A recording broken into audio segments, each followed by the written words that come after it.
ಅವ್ರು ಕ್ರಿಶ್ಚಿಯನ್ ಅಂತ ಹಾಕೊಳ್ಳಿ, ಅವ್ರಿಗೆ ಮೈನಾರಿಟಿಯಲ್ಲಿ ಫೆಸಿಲಿಟಿ ಸಿಗುತ್ತೆ.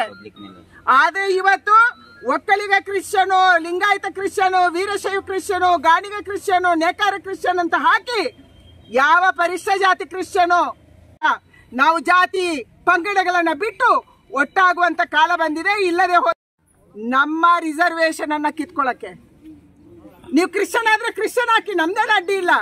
ಯಾರು ಕ್ರಿಶ್ಚಿಯನ್ ಆಗಿ ಕನ್ವರ್ಟ್ ಆಗಿರ್ತಾರೆ ಪರಿಶಿಷ್ಟ ಜಾತಿ ಪರಿಶಿಷ್ಟ ವರ್ಗ ಹಿಂದುಳಿದ ವರ್ಗದಿಂದ ಅವ್ರು ಕ್ರಿಶ್ಚಿಯನ್ ಅಂತ ಹಾಕೊಳ್ಳಿ, ಅವ್ರಿಗೆ ಮೈನಾರಿಟಿಯಲ್ಲಿ ಫೆಸಿಲಿಟಿ ಸಿಗುತ್ತೆ.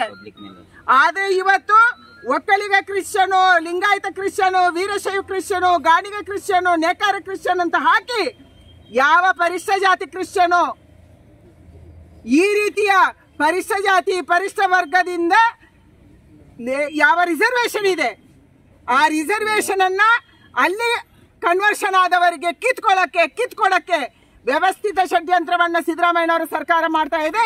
ಇವತ್ತು ಇಡೀ ಹಿಂದೂ ಸಮಾಜ ನಾವು ಜಾತಿ ಪಂಗಡಗಳನ್ನ ಬಿಟ್ಟು ಒಟ್ಟಾಗುವಂತ ಕಾಲ ಬಂದಿದೆ. ಇಲ್ಲದೆ ಹೋದ್ರೆ ನಮ್ಮನ್ನು ಭಾಗ ಮಾಡಿ ಯಾರಿಗೋ ಹಂಚಿ ಹೋಗ್ತಾರೆ. ಬ್ರಿಟಿಷರು ಏನ್ ಮಾಡಿದ್ರು, ಬ್ರಿಟಿಷರ ಮೆಂಟಾಲಿಟಿ ಇರುವಂತ ಸರ್ಕಾರ ಅದು ಸಿದ್ದರಾಮಯ್ಯನವರ ಸರ್ಕಾರ. ಇದಕ್ಕೆ ನಾವು ಬಿಡೋದಿಲ್ಲ.